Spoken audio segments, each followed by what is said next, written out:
Brooks Leadership Podcast is up next here on Cool 97.5.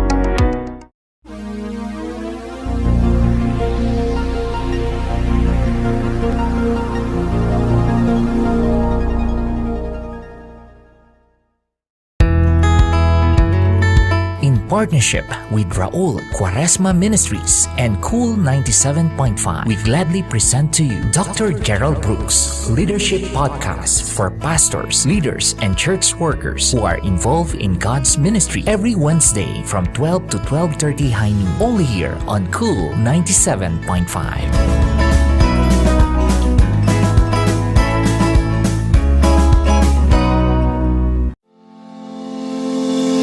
Welcome to the Gerald Brooks Leadership Podcast, a deep dive into biblical leadership with pastor and author Dr. Gerald Brooks. Hi, this is Gerald Brooks. Thank you so much for joining me for today's podcast. Today, I want to take a couple of minutes and I want to talk to you about the minefield of leadership. The minefield of leadership. These are places that when a leader steps into them, they're devastating. They cause damage to them. But anyone who knows anything about a mine knows that it doesn't just cause damage to them, it causes collateral damage to others. And so it's important that a leader always avoids minefields that can get in their way. So let me just talk to you about several minefields. The first one is labeling and limiting yourself or others. Labeling and limiting yourself or others. If you've ever gone to one of the big cities on the East Coast that's sort of a tourist attraction, and yet it has a whole lot of dynamic around it, a whole lot of places, maybe a New York City would be an example. There's street vendors there, and these street vendors at times will sell knockoffs. Now, knockoffs, everyone knows what they are. They're products that look real, but they're not. They look genuine, but they're not. So these knockoffs can look like a purse, or they can look like a watch, or they can look like pretty well anything. And they're designed on the surface to look like it, but on the other hand, they're not the real thing. One of the things that I want to say to you is the world wants to label you. It wants to give you a label.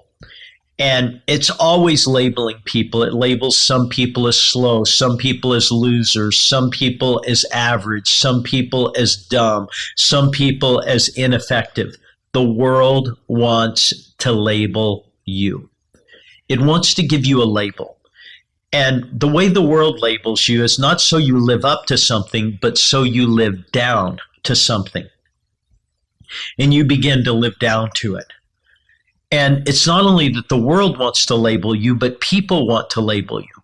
And it's so unfortunate in our society that people want to label each other, and they want to pigeonhole them, and they want to put them in a circumstance where you're this or you're this, and there's nothing that can ever. People label, and they take a snapshot and they make it a permanent statement of life. But probably the most devastating is that you can label you. And it's not that the world wants to label you, and it's not that people want to label you, but it's when you label yourself. And you accept a label in your life. Well, I'll never amount to anything. I never do anything right. Well, I'll never achieve much. The thing about God is that God has a plan for you. And as a leader, you have to understand that that plan for you is bigger than you. If it was something that was achievable by you, it wouldn't be a God-sized plan. If it's something that you could do on your own, it would not be reflective of God. But God has big plans for you to do things in you, to accomplish things through you. Now, that being said, one of the examples of labeling is found in the story of John the Baptist. John the Baptist is drawing crowds, and people really didn't have any focus on John the Baptist, but the famous people, the Pharisees and the Sadducees of that time, they were just frustrated. He was drawing bigger crowds than them. And you know how it is. Everyone's into the crowd numbers. And so these people go out and they see these crowds following him. And then they ask John the Baptist, they said, "Who are you?" And the thing that John the Baptist did was interesting. He could have said, "Well, I'm Elizabeth and Zachariah's son," because that's who he was. He could have said that, I'm this or I'm that. But what he did was he chose a label that was a God label. And it was Isaiah 40 and verse 3. "I'm a voice crying in the wilderness. Prepare ye the way." See, if you're going to choose a label, don't choose the world's label. Don't choose people's labels, and don't choose your label. Choose God's label of who you are. Live up to who God has called you to be, and not down to what world, yourself, or others want you to be. One of the things that I know about effective leaders is that they don't let others label them. And another thing is they don't label other people. See, because God saw possibility in them, they see possibility in others. And so one of the minefields is if you ever label, because when you label, you limit yourself and you limit others. Let me give you another one. Failing to master your moods. Failing to master your moods. See, you can learn and train yourself to have a bad mood. And it's unfortunate that some people, that's all they've trained themselves to do. They've trained themselves to have a bad mood. But it is possible to train yourself to have a good mood. And Paul, being quoted in the book of Acts, he says this, "I think myself happy." Whoa, what a thought. I think myself happy. What was he saying?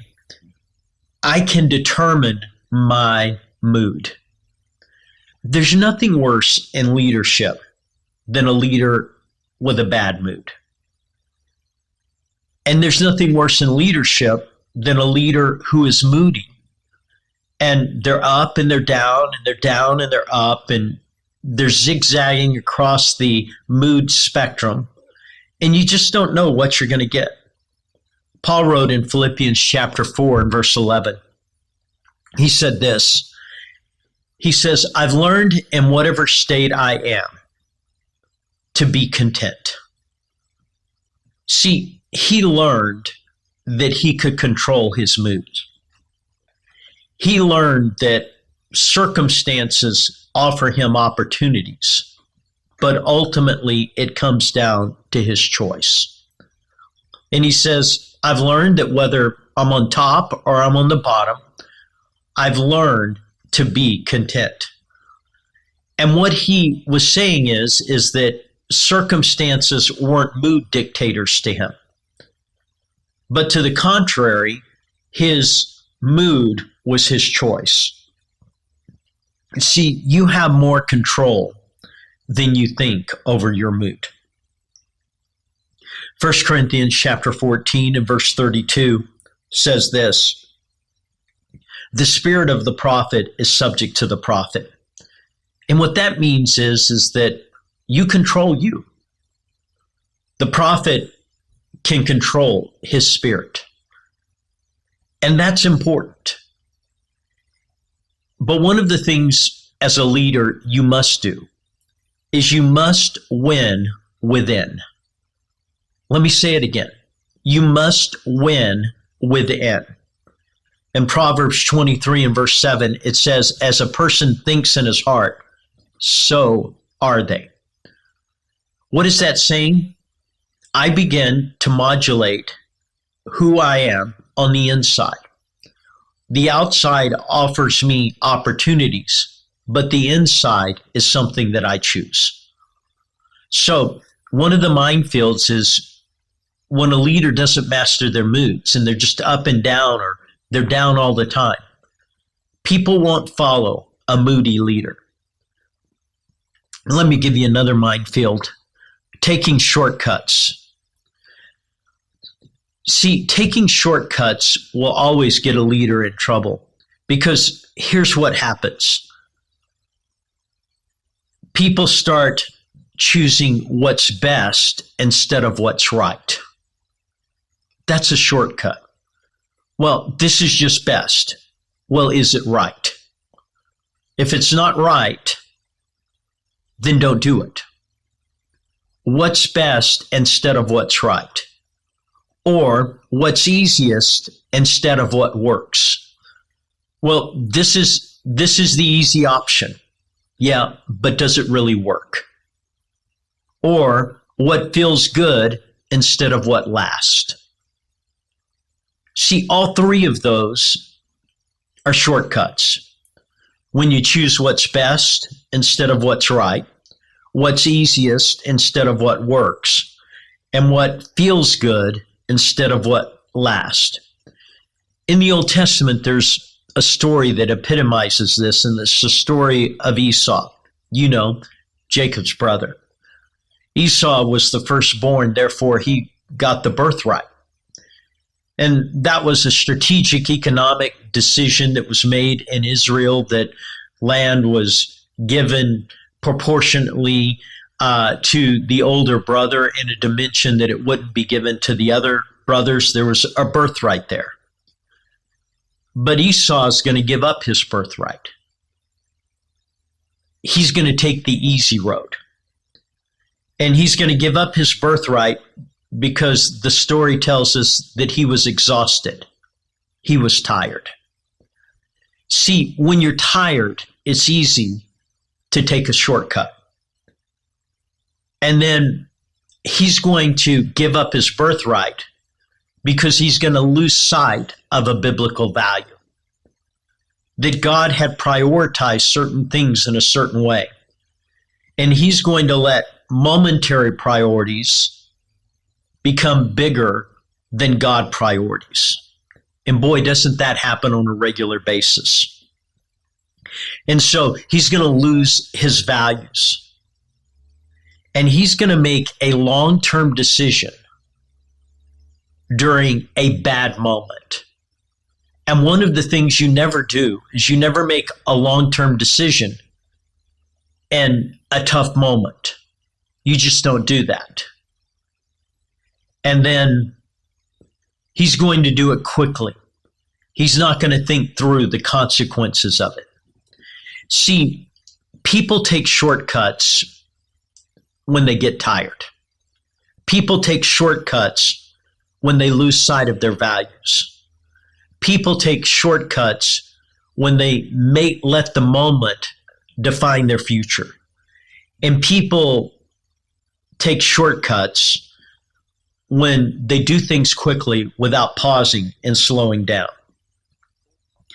And see, for many leaders, they get themselves in trouble that they just take a shortcut. And taking a shortcut isn't something that you want to do. Shortcuts usually cause big problems. Another minefield is trying to please everyone. Just trying to please everybody. When you try to please everybody, you get yourself in a whole lot of trouble. And the reason we try to please everybody is that we want to be liked. No one gets up in the morning and says, I want people to dislike me. The nature of us as individuals is we want to be liked. But when you try to please everyone, you don't end up being liked. But see, we want to avoid problems. We think if we do what everyone else says, we won't have any problems. But when you do what everyone else says, you have problems, you just have a different set of problems. And then we try to please everyone because we want others' attention. We want people to notice us. But that doesn't work. In Proverbs chapter 14, it talks about there's a way that seems right unto men, but leads to destruction. And what I know is that when you try to please everyone, you create problems. Because as a leader, you have to make decisions. And not everyone's going to like them. You have to make decisions. They're not always going to resolve problems. Sometimes they'll create different problems. And when you make a decision, you're going to get attention, but it may not be for the reasons you want. But that's all right. If you're a leader, you make the decision. See, leaders are seldom considered everybody's best friend. Leaders are seldom considered everyone's best friend. Let me give you another minefield. Not staying fresh. Leadership requires that you give your best. And that you give your best regularly. But here's what happens. When you give your best, it's hard to stay at your best. And if you don't work at staying fresh, you'll become stale. You'll become that piece of bread that is hard and crusty. You'll begin to develop a little bit of mold that is not positive. Well, you're not staying fresh. So one of the things that a leader has to do is constantly do the things that fuel them and reinvigorate them so they can stay fresh. And so you've got to ask this question, what feeds you? Now, what feeds one person may not feed another person. I have a dear friend. They are fed when they listen to worship music. That is the inspiration of their soul. I have another friend. They're fed when they just are taking out every commentary on a verse and looking at it and searching it. It feeds their soul. For me, as I've said many times, mine is about solitude and reflection. It is where I draw my energy, just being alone with God. But you have to figure out what feeds you. But then when you figure out what feeds you, do it. And do it continually and repeatedly. And don't stop doing it.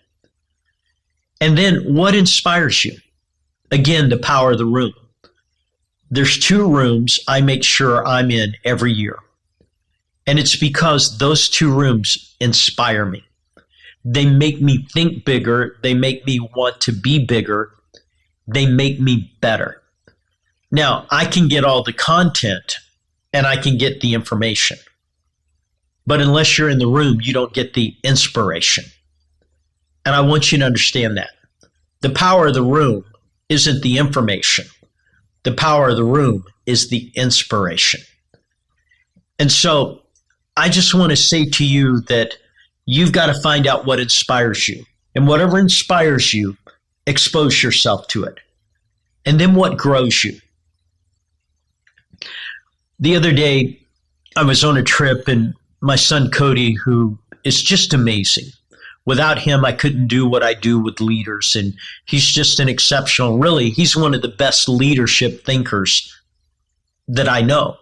If you sit down with him and I'm not in the room, he can pretty well answer 99% of any question I've ever been asked. Why? Because he's just in the room. But he asked me a question, and he asked me a question about growth. And what I said to him is, I said, most people would rather talk about growing than growing. And a part of it is that when you have a track record of growth, so I've done this for 46 years, and my ambition is to every day grow. But when you have that, what you find is after 46 years, easy growth is off the table. And when I say easy growth, some people could go to the library and pick up any book, and it'll give them an idea they've never had before. But see, when you've gone into the library for 46 years, you can't pick up any book because you've read most of the books. you have to find books that inspire you. I'm reading a book right now the average person wouldn't read, but in 4 pages, it inspired me more in leadership. But what I've learned is, for the average person, it's not where they're at. They haven't grown for 46 years. So what grows you? In Acts chapter 3 and verse 19, it says this. It says that there would be the refreshing that comes by the Spirit. Find out what refreshes you. The next principle is this: failing to create a team. The minefield here is that going it alone doesn't work. You're not good enough to go alone. And God didn't create you to go alone. God intended that you be a part of a team. And really, a lot of the COVID thing has defeated what God has told us to do. People now want to Zoom something. They want to watch something. They don't want to be a part of something. And being a part of a team is a game changer. Because when you're a part of the team, when one fails, the other succeeds. This is what happens. You have to create a team. And what that means is together you can do more. We multiply each other. Our strengths overtake our weaknesses. But that only happens in a team. And success is better when you succeed with others. And success is better when you succeed for others. These are all just leadership minefields. None of them are really new thoughts. But what I will tell you is, all of you that are listening to this, you need to watch your step, because when you step into one of these, you can blow up your leadership and you create collateral damage for others. Thank you so much for joining me today. Thank you for listening to the Gerald Brooks Leadership Podcast. If you'd like more information on Dr. Brooks's books, audio, or speaking engagements, please go to geraldbrooksministries.com.